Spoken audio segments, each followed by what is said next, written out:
5절까지의 말씀을 교독으로 말씀을 보도록 하겠습니다. 제가 먼저 봉독하고요. 마지막 구절 10장 5절은 합독으로 봉독하도록 하겠습니다.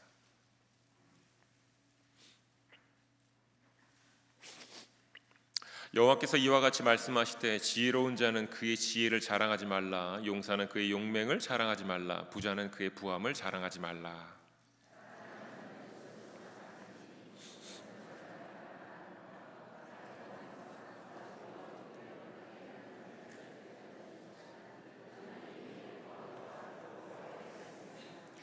여호와의 말씀이니라. 보라, 날이 이르면 할례 받은 자와 할례 받지 못한 자를 내가 다 벌하리니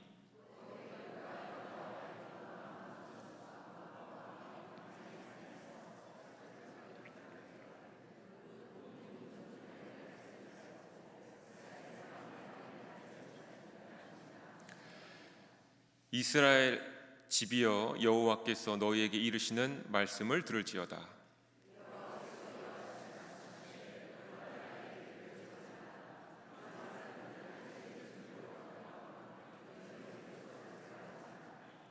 여러 나라의 풍습은 헛된 것이니 살림에서 벤 나무요 기술공의 두 손이 도끼로 만든 것이라.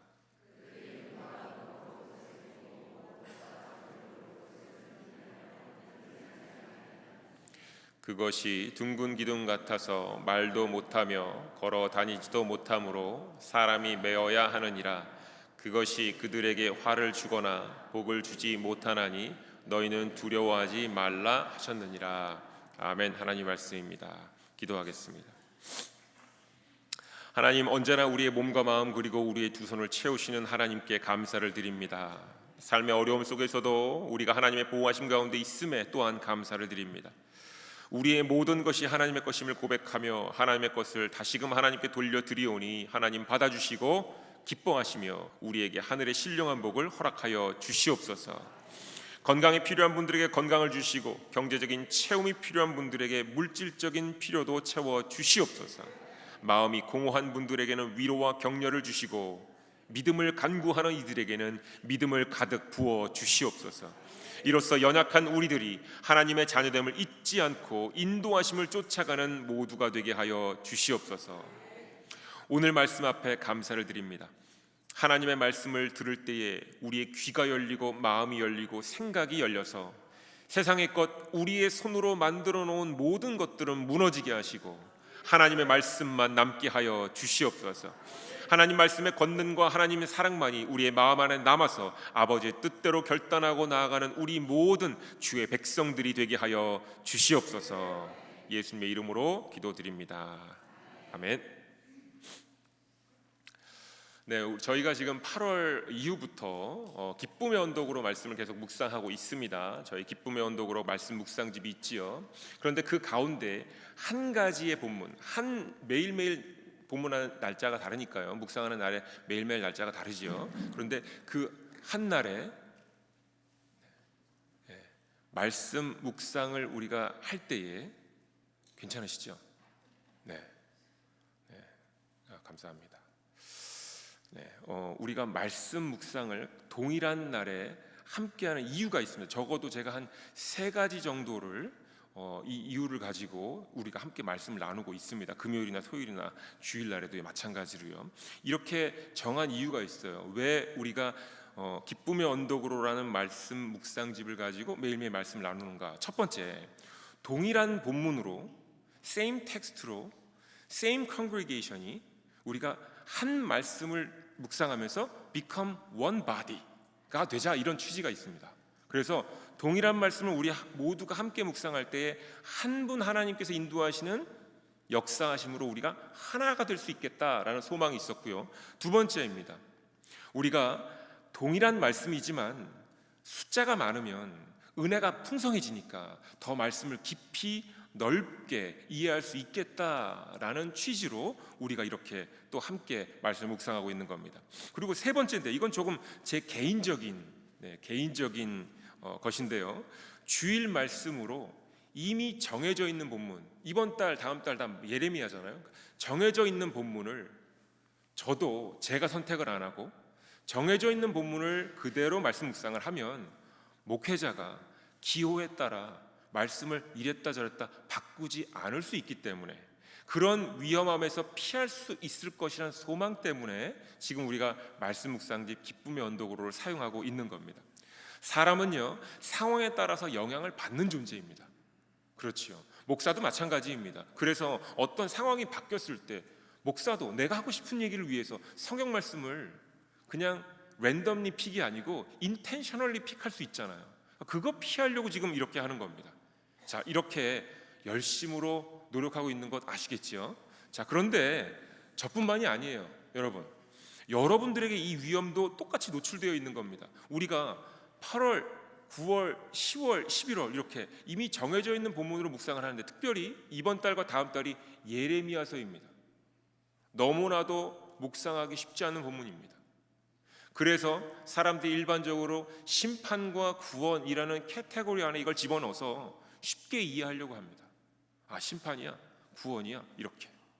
자, 그런데 하나님의 말씀이기 때문에 이런 식으로 말씀을 단순하게 획일적으로 이해하는 것 위험합니다. 따라서 이렇게 적당히 넘어가지 마시라고 본문을 이미 공개해 드린 거고요. 미리 읽으시고 더 읽으시고 아는 본문 정해져 있고 우리 이미 알고 있으니까 더 많이 묵상하시라는 의미로 이와 같이 함께 말씀 묵상집을 스케줄로 잡아서 우리가 말씀을 나누고 있는 겁니다. 그러니까 여러분들 이것을 아시고 말씀 묵상을 온전히 함께 해주시길 주님의 이름으로 축원드리겠습니다. 자, 예레미야서를 묵상하는 것이 정말 쉽지 않아요. 왜냐하면 제가 설명드릴게요. 예레미야서 1장 9절에 하나님께서 이렇게 말씀하셨어요. 내가 내 말을 내 입에 두었노라.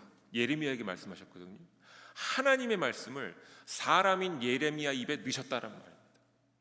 자, 그런데 성경 말씀은 가만히 말씀을 보았더니 하나님께서 직접 하시는 말씀도 있고요, 예레미야를 통해서 하시는 말씀도 있고요, 가만히 보았더니 예레미야가 하나님의 말씀을 입에 담고 그 떨리는 가슴으로 자신의 감정을 섞어서 고백하는 내용도 있다라는 겁니다. 그러니까 말씀을 묵상하기 쉽지 않은 겁니다. 이게 정상이에요. 왜냐하면 이것을 정확하게 구분해내는 것이 쉽지 않을 뿐만 아니라 이 말씀을 구분하려면 기도해야 됩니다. 성령께 물어야 됩니다. 우리 능력으로는 해결이 잘 안 됩니다. 그래서 예레미야서는요, 원래부터 어려운 본문 말씀입니다. 자, 더욱이 예레미야서 2장 9절 말씀입니다. 하나님께서 이렇게 말씀하셨어요. 내가 다시 싸우고 너희 자손들과도 싸우리라. 어떻게 싸우신다고 하셨죠? 기억하시나요? 말로. 내가 이제부터 너희들과 논쟁할 거야. 내가 이제부터 너희들과 대화하기 시작할 거야. 너희들의 입을 열게 만들 거야. 이렇게 하신 거예요.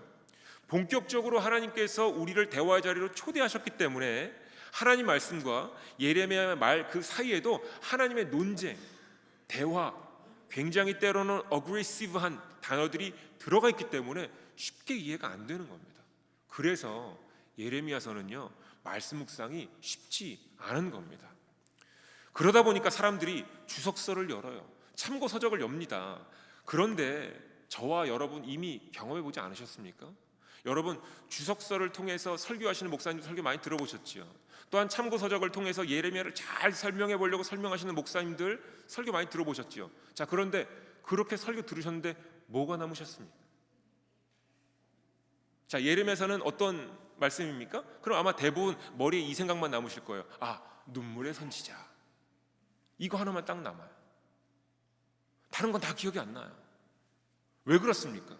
맞습니다. 하나님께서 말씀을 예레미야에 넣어주신 것처럼 그 말씀을 우리 입에도 넣어주셨는데, 우리 마음에도 넣어주셨는데, 우리는 그것 갖고 우리가 씨름하지 않습니다. 누군가의 설명을 듣고자 하지요. 다른 사람이 씨름한 걸 듣고자 합니다. 어떻게 됩니까, 여러분? 남이 얘기한 얘기 여러분 아시잖아요. 잘 기억하지 않습니다. 나한테 필요한 얘기, 내가 소화해야만 하는 얘기, 꼭 나하고 맞는 얘기만 기억해요. 우리가 하나님의 말씀의 의미를 직접 알기 위해서 하나님의 형상으로 창조된 우리만이 그 말씀 가지고 씨름할 수 있는데 그 씨름을 하지 않기 때문입니다.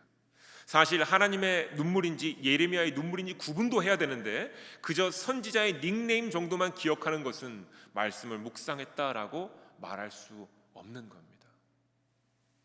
10월의 첫 주에 이렇게 설교 말씀 가운데 첫 제목을 잡았습니다. 내가 내 말을 내 입에 넣으리라, 두었노라. 아멘. 하나님 말씀입니다. 이 말씀을 우리가 받았다면요, 적어도 10월 첫 주부터 지금까지 적어도 일주일, 2주일, 3주일을 살면서 우리 입에는 어떤 하나님의 말씀이 있는지를 계속적으로 씨름했었어야 됩니다. 우리도 하나님의 자녀잖아요. 우리도 예수님 믿잖아요. 우리도 성경 보잖아요. 우리도 기도하잖아요. 그러면 우리 안에, 우리 입에, 우리 마음 안에 어떤 하나님의 말씀이 있는지를 확인해 봐야죠. 우리가 하는 대화 속에 하나님의 말씀이 있는지를 매 순간 확인했었어야 했고, 우리가 말하고 싶은 단어들이 있지 않습니까? 속상할 때, 억울할 때 갑자기 불쑥 튀어나오는 그 단어 안에 하나님의 마음이 담겨져 있는지를, 그것이 하나님의 단어인지를 확인했었어야죠. 동시에 예레미야를 통해서 말씀하신 하나님 말씀을 묵상하는 우리에게도 이것이 어떤 우리 삶의 의미가 있는지를 다시 물어야 했었어야 합니다. 그리고 지난주의 설교 제목처럼 내가 다시 싸우리라 하나님께서 이렇게 말씀하셨는데, 하나님께서 논쟁의 중심에 우리를 초대하셨다라는 것을 우리가 안다면 이제 모든 상황 속에서 그 논쟁이 하나님과 나와의 논쟁이 되어야 되는 거거든요. 어떤 사건이 있습니다. 지금 세상에 너무 안타까운 전쟁들이 막 벌어지고 있는데 그것이 남의 얘기가 아니라, 하나님 그저 그들을 긍휼히 여겨주세요가 아니라, 하나님 지금 이게 뭐죠? 지금 나한테 무슨 얘기 하시는 겁니까? 하나님 지금 나하고 어떤 논쟁하기를 원하시는 겁니까? 내가 지금 깨어있지 않다면 나를 지금 무엇을 깨우려고 지금 나한테 이런 걸 보게 하신 겁니까? 이것을 놓고 우리가 고민해야 되는 겁니다. 물어야 되는 거지요. 하나님의 인도하심을 매번 우리가 물었어야 됩니다. 상황만 놓고 기도하는 것이 아니라 나와 논쟁하기 원하시는, 대화하기 원하시는 그 하나님 앞에 우리가 나아갔었어야 했다라는 겁니다. 사람들과의 수많은 논쟁들이 있었을 겁니다. 직장에서의 수많은 대화들이 있었겠지요. 그리고 말씀을 나누는 삶의 자리들이 있었을 겁니다. 그런데 그 속에서도 먼저 나와 논쟁하고 싶어 하시는, 나와 깊은 대화를 하기 원하시는 그 하나님의 말씀을 먼저 확인했어야 했고, 하나님의 인도하심을 구했어야 했습니다. 때로 앞사람이 얘기하는 게 너무 중요한 얘기일지라도 갑자기 그 사람이 하는 얘기에 하나님께 지금 나에게 말을 거시는 것 같으면 미안하지만 잠깐 기도해야 될 것 같아 하고 기도했었어야 했습니다. 자, 여러분, 제가 너무 무리한 요구를 한 것입니까? 너무나도 바쁜 일상과 변화가 심한 세상에서 우리의 입에 너무나도 어떤 말씀들이 하나님의 것인지를 분별해야 되는 것이 너무나도 무리한 요구라고 여겨지셨을지도 모르겠습니다. 또한 우리의 대화 속에 하나님께서 어떻게 참여하신지를 매 순간 매번 확인하는 것도 너무너무 무리한 요구라고 여겨지실 수도 있습니다. 때로 저도 그렇게 생각하기도 합니다만, 이러한 생각을 하는 모든 이들에게 하나님께서는 예레미야서를 통해서 우리에게 이렇게 말씀을 하십니다. 예레미야서 2장 19절입니다. 내 하나님 여호와를 버림과 내 속에 나를 경외함이 없는 것이 악이요 고통인 줄 알라. 아멘. 하나님을 섬기고 있다고 여기던 남유다의 백성들을 향한 하나님의 평가입니다. 너 나를 섬기고 있다고 하는데 너 입에 내 말이 없어. 너의 마음에 내 말이 없어. 그것은 곧 나를 경외함이 없다라는 의미고, 그것 자체로 악이야.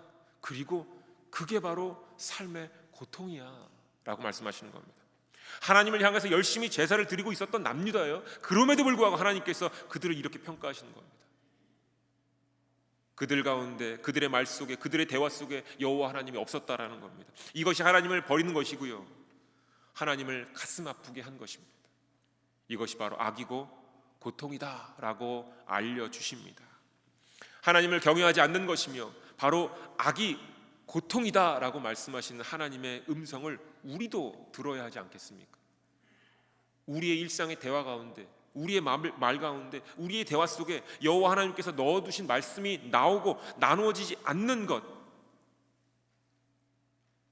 만약 하나님께서 이미 우리 입 가운데 넣어주셨는데, 마음 안에 하나님의 말씀을 넣어주셨는데 그것을 친구들과 이웃들과 나누고 있지 않다면 그것 자체로 하나님을 버린 것 같고 하나님을 경외하지 않은 것 같아서 이것이 하나님 앞에서 악이 되고 이것 자체가 우리의 삶의 고통이 되는 겁니다. 그러니 세상의 이야기는 아무리 입에 담고 담아도 결국 우리에게 고통만 안겨줄 뿐, 하나님의 말씀으로 내 몸과 마음을 다스려서 내 상황과 주변 모든 것들을 하나님의 뜻으로 구하고 찾고 하나님의 나라 의를 구하려고 할 때는 이것이 고통이 안 되는데, 결국에 세상의 말과 내 감정 섞인 말을 하려고 하다 보니 나에게 계속 고통이 되고 나뿐만 아니라 이웃들에게도 고통이 전가되고 해결이 안 되는 것을 하나님께서 보여주시고 계신 겁니다. 말은 하고 있는데요, 그 말 속에 하나님의 말씀이 없다면 이것이 바로 우상숭배다라고 하나님께서 말씀하십니다. 하나님께서 말씀을 이어가십니다. 예레미야서 2장 32절 말씀입니다. 오직 내 백성은 나를 잊었나니 그 날수는 셀 수가 없거늘. 하나님은 창세 이후 오늘까지 6일 동안 세상을 창조하시고 7일째부터 안식을 취하셨는데, 하나님의 안식에는 쉼이란 의미가 없이 오늘까지 우리와 함께 일하시면서 우리를 복되고 거룩한 존재로, 오늘을 복되고 거룩한 날로 만드시는 분이십니다. 그런데 북이스라엘 백성들과 남유다의 백성들 모두 하나님의 임재를 잊었다라는 겁니다.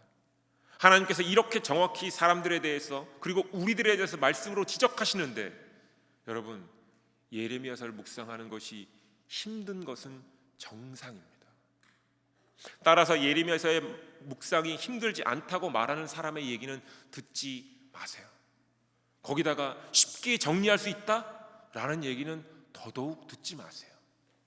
왜냐하면 하나님께서요, 하나님의 마음을, 모든 감정을 다 담아서 모조리 그 말로 풀어내서 우리 입에 넣어주시고 우리 마음에 넣어주시는 겁니다. 사람이 하나님의 뜻과 하나님의 감정을 입으로, 마음으로 받아내면 감당할 수 있겠습니까? 그 감당이 안 되기에 이 말씀을 묵상할 때마다 마음이 무거워져야 되는 게 정상입니다. 이 말씀을 묵상할 때마다 아파져야 되는 게 정상입니다. 10월, 11월 내내 여러분 마음 무거워지실 겁니다.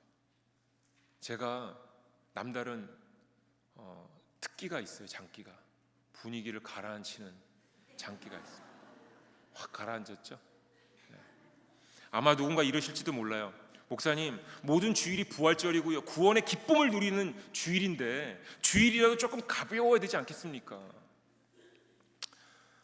하나님께서 예레미야서 1장에 예레미야에게 내가 너를 구원하리라 그러셨거든요. 그럼 예레미야는 구원 받은 거예요. 그런데 예레미야는 계속 울어요. 왜요? 나는 구원받았지만 구원받지 않은 사람들이 보이니 감당할 수가 없는 겁니다. 무슨 얘기인지 아시겠죠? 오늘 우리가 매일매일 주일이 정말 부활의 기쁨, 구원의 기쁨을 누리는 주일이지만 동시에 우리와 같이 구원에 이르지 못한 영혼들을 봐야 하는 주일입니다. 그러니까 우리의 마음이 무거워지는 것도 괜찮은 겁니다. 주님 안에서 말씀 가운데 무거워지는 것은 하나님께서 인도하시는 것이니, 혹시 집에서 교회 못 나오고 계신 가족분들, 형제 자매, 친척분들 생각하시면서 같이 침통하는 마음으로 기도하시고 예배드리시길 주님의 이름으로 축원드립니다.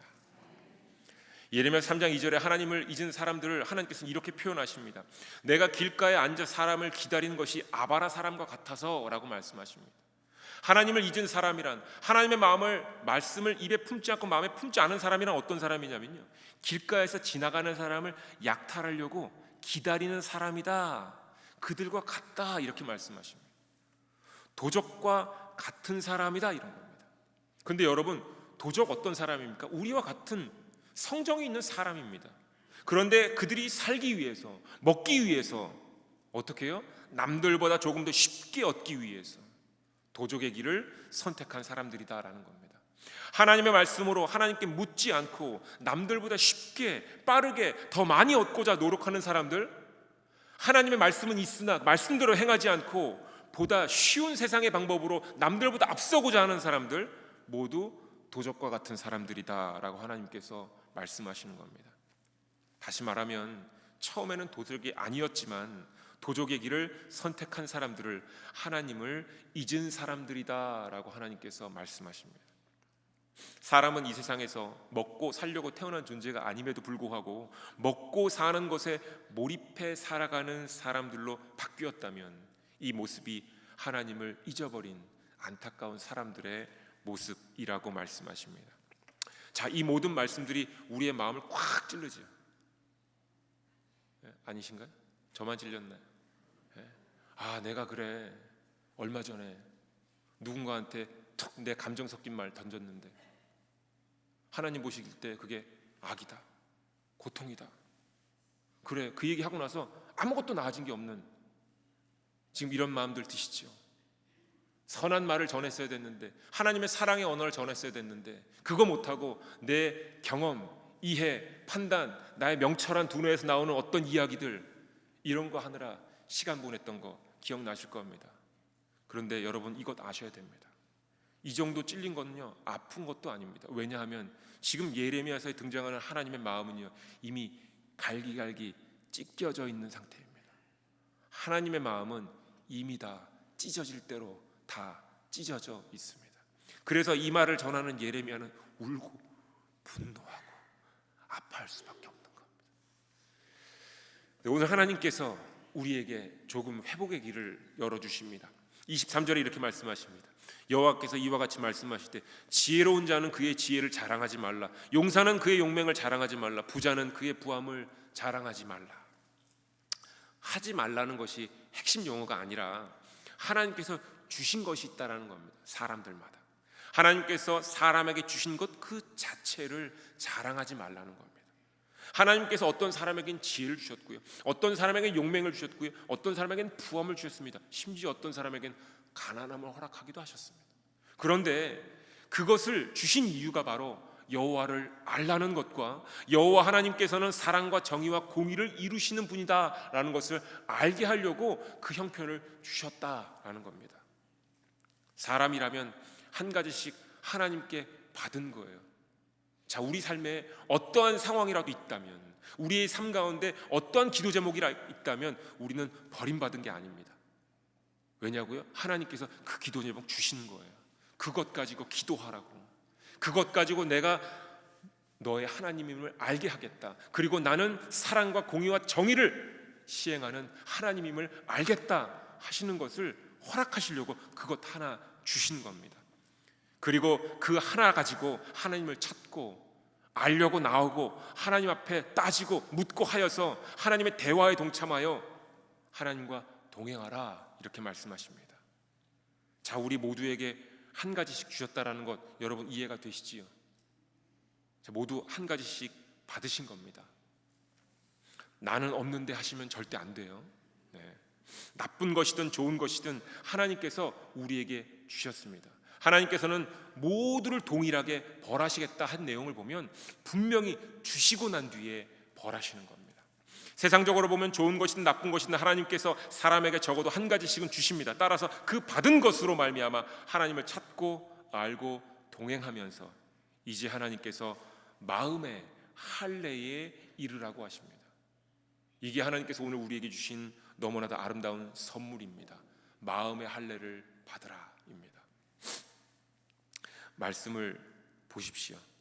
이스라엘 백성들은 육체의 할례를 받았지만 육체의 할례를 통해 마음의 할례로까지 이르러야 되는데 이르지 못한 것이고요, 이방의 민족들은 육체의 할례는 못 받았지만 이스라엘 백성들과 함께 치고받고 싸우면서 육체의 할례를 받은 사람들에게 다가가 육체의 할례를 받았어야 됩니다. 이렇게 하나님은 서로 다른 환경이지만 서로 이끌려서 하나님께서 인도하신 길로 갈 수 있도록 길을 열어주시는 겁니다. 사랑하는 교회 여러분, 하나님께서 오늘 본문의 말씀으로 우리에게 분명하게 말씀하십니다. 하나님께서 원하시는 것은 하나님의 형상으로 창조된 사람들이 하나님을 아는 것과 하나님께서 사랑과 공의와 정의를 우리 삶 가운데 드러내시고 이루시는 분이라는 것을 알기를 원하신다 하십니다. 그리고 이 두 가지를 하나로 통합된 상태가 바로 마음의 할례라는 겁니다. 마음의 할례를 받으면 이제 하나님을 더 참되이 알고 하나님께서 일하심에 대한 확실한 증인이 될 수 있는 것입니다. 그런데 여러분 생각해 보시죠. 할례가 무엇입니까? 할례, 육신의 표식을 내는 것이 할례입니다. 그렇지요?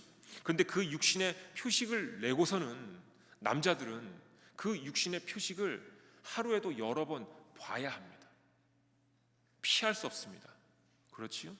그러니까 그 육신의 표식을 보면서 하나님께서 나와 함께 하시지를 인지하는 겁니다.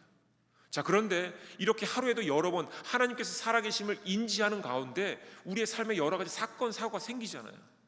그러니까 그 사건 사고가 그 하나님의 인지함 가운데 같이 드러나는 겁니다. 그러면 하나님 계신 것을 알고 하나님께 묻겠지요. 하나님께 의지하겠지요. 때로는 따지기도 하겠지요. 이러면서 한 걸음 한 걸음 나아가게 되는 겁니다. 그 가운데 하나님을 알게 되고 하나님께서 내 상황과 형편을 다 아시는 하나님께서 그 가운데 정의와 공의를 드러내시는 하나님을 만나게 됨으로써 비로소 참된 마음의 할례까지 이르게 되는 겁니다. 종합해서 보면 마음의 할례란 육체에 새겨진 그 작은 표식 하나로 시작해서 하나님과 온전하게 동행하게 되는 그 결과를 보여주는 것입니다. 하나님께서는 하나님을 아는 것도 육체의 할례와 같은 작아 보이는 것으로부터 우리에게 마음의 할례를 시작하도록 인도해 주시는 섬세함으로 우리를 인도하고 계십니다. 그런데 구약에서는 이렇고요. 하나님께서는 예수 그리스도, 말씀이 육신이 되신 바로 예수 그리스도를 통하여서 우리에게 말씀하십니다. 어떻게 마음의 할례를 받으라고요? 말씀으로입니다. 하나님의 말씀 한 단어 한 단어로, 그리고 하나님의 말씀 한 구절 한 구절로 우리 마음의 할례를 받기 시작하라라는 겁니다. 하나님께서 매일 동행해 주시며 하나님이 누구신지 알려주시겠다고 말씀하시는 겁니다. 하나님을 찾고 때도 쓰고 따지기도 하면서 하나님의 말씀으로 인도함을 받으라고 하십니다. 그럼 온전히 마음의 할례를 얻게 되고 이제 하나님과 온전한 동행을 하게 된다라고 말씀하시는 겁니다. 동시에 단 한 가지, 오늘 본문 예레미야서 10장의 말씀을 보면 하나님께서 세상 사람들을 따르지 말라 하는데 세상 사람들의 어떤 부분인가 하면 두려움입니다. 삶에 대한 두려움, 그것 때문에 말 못하고 스스로 움직이지 못하는 나무 기둥 같은 걸 만들어서 절하지 말라는 겁니다. 여러분, 우리가 과거에 어른들이 장독대 위에 새벽녘에 아무도 떠오지 않는 그 우물에서 물을 떠서 탁 올려놓고 어머님들이 정한 수를 떠놓고서 빌지요. 왜 빕니까? 자녀가 잘 될 확신이 있으면 빌었겠습니까? 아니지요. 자녀가 걱정되니, 자녀의 미래가 걱정되니, 내일을 알 수 없으니 두려워서 비는 겁니다. 하나님께서 그거 하지 말라는 겁니다. 두려워서 엉뚱한 것에 빌지 말라는 겁니다. 왜냐고요? 우리 입에, 우리 마음에 하나님 말씀을 주셨다라는 겁니다. 그러면 말씀으로 두려움 이겨내라는 겁니다. 세상을 향한 두려움을 이겨내라고 하시면서 그 가운데 마음의 할례를 받게 될 것이다 말씀하시는 겁니다. 사랑하는 교회 여러분, 하나님의 말씀으로 마음의 할례를 받으십시오. 단 하나의 말씀이라도 좋습니다. 단 한 단어라도 좋습니다. 단 한 구절이라도 좋습니다. 매일매일 계속 묵상하십시오. 또는 입술로 계속 읊조리십시오. 되뇌이십시오. 그리고 암송하십시오. 말씀을 붙들고 입안에서 되뇌이셔야 됩니다. 그 가운데 하나님을 알게 해달라고 기도하시고, 그러면 하나님께서 이 기도는 반드시 들어주십니다. 왜냐하면 하나님이 제일 기뻐하시는 기도이기 때문에 그렇지요. 이것이 마음의 할례로 가는 과정이자 하나님께서 말씀을 입에 넣어주시는 이유이기도 합니다. 자, 여러분, 제가 지금까지 했던 얘기 가운데 모르는 얘기 한 것 있나요? 다 아는 얘기 했죠. 여러분 모르는 얘기 한 거 없습니다. 다 아는 얘기 했습니다. 성경 말씀 많이 보셔라, 많이 묵상하셔라, 외우셔라, 암송하셔라, 끊임없이 입으로 고백하셔라. 그런데요, 제가 2, 3일 아파 보니까 알겠습니다. 아프니까요, 하나님 이렇게 기도 나옵니다. 하나님 낫게 해주세요. 하나님 저 금요일날 예배 있는데, 하나님도 토요일 예배도 가야 되는데, 하나님도 주일 예배도 있는데요, 지금 뭐 하고 있죠? 제 입술로 상황만 얘기하고 있습니다. 하나님 상황 바꿔주세요. 하나님 상황이 어려워요. 하나님 몸이 아파요. 하나님 몸 낫게 해주세요. 이것 바꿔주세요. 저것 바꿔주세요. 가만 보니까요, 하나님께 주신 말씀은 사라져버렸어요. 다시 창세기 1장의 말씀을 가지고 하나님이 생육하고 번성하여 땅에 충만하라, 땅을 다스리라, 정복하라, 모든 생물을 다스리라 하셨으니 하나님 다시 하나님 말씀에 의지하여 기도합니다. 하나님, 내 몸이 땅에서 온 일부이고 하나님께 창조하셨고 하나님께서 말씀하셨사오니 내 몸은, 내 육신은 하나님의 명령을 받을지어다. 육신아 아픔아 정복당할지어다, 생명아 다스려질지어다. 한참 뒤에 이 말씀이 생각나서 그 기도하면서 하루를 보냈습니다. 여러분, 가만히 봤더니요, 우리가 어떤 상황 사건만 발생하면 하나님 말씀 내려놓고 그냥 상황을 내 입에다가 담아갖고 고백하기에 시간을 다 보냅니다. 하나님 보시기에 야, 너희가 지금 나를 경외하지 않는 것이야, 너희 안에 내가 없는 것이야, 그것 자체가 고통인 것이야, 하나님 말씀하시는 겁니다. 그런데 그 말씀을 지금 예레미야 입에 넣어주셔갖고 예레미야가 지금 울고불고 난리가 나는 겁니다. 그런데 이 말씀 하나님께서 우리 입에도 넣어주셨습니다. 우리 입에는, 몸에는 예수 그리스도의 보혈의 피까지 넣어주셨습니다. 그러면 우리가 이제 어떻게 살아야 되겠습니까? 다 아는 내용 같은데요, 아니요 여러분, 매 순간마다 많은 유혹들이 우리를 유혹합니다. 우리의 상황들이, 우리의 심지어 가족들이, 우리의 믿음의 형제들도 우리를 유혹할 때가 있습니다. 여러분, 우리가 깨어 있어야 됩니다. 매 순간마다 말씀을 입에서 읊조리셔야 됩니다. 말씀을 붙잡으셔야 됩니다.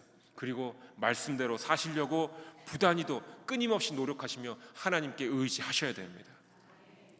사랑하는 교회 여러분, 하나님의 말씀으로 할례를 받으십시오.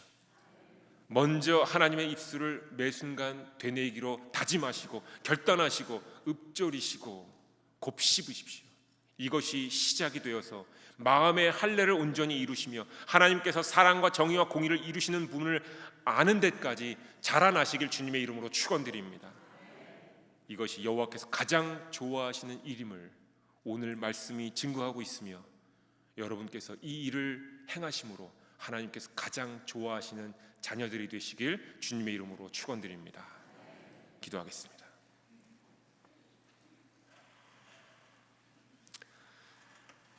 하나님, 우리를 향하여 주시는 하나님의 말씀에 하나님의 마음과 우리를 향한 열정이 있음을 깨닫습니다. 하나님께 주신 말씀이 사람의 몸과 마음을 바꾸어 놓으며 죽어가는 사람을 살리는 권능이 있음을 우리는 믿습니다.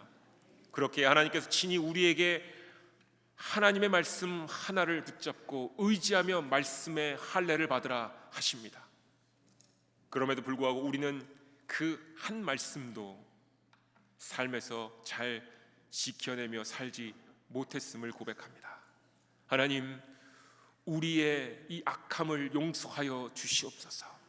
예레미야 입에 두신 하나님의 간절함을 통하여서 다시금 우리로 깨어나게 하시고, 이제는 주신 말씀을 매일매일 입과 마음에 담고 되뇌이며 곱씹으며 살아가게 하여 주시옵소서. 주신 말씀을 마음에 새기고 세상을 두려워하지 않으며 온전한 마음의 할례를 이루어내는 우리 모두가 되게 하여 주시옵소서. 그리하여 하나님을 증거하고 하나님께서 행하시는 사랑, 정의, 공의를 증거하는 우리 모두가 되게 하여 주시옵소서. 하나님께서 기뻐하시는 일을 행하는 우리가 되게 하여 주시옵소서. 예수님의 이름으로 기도드립니다. 아멘. 다 같이 자리에서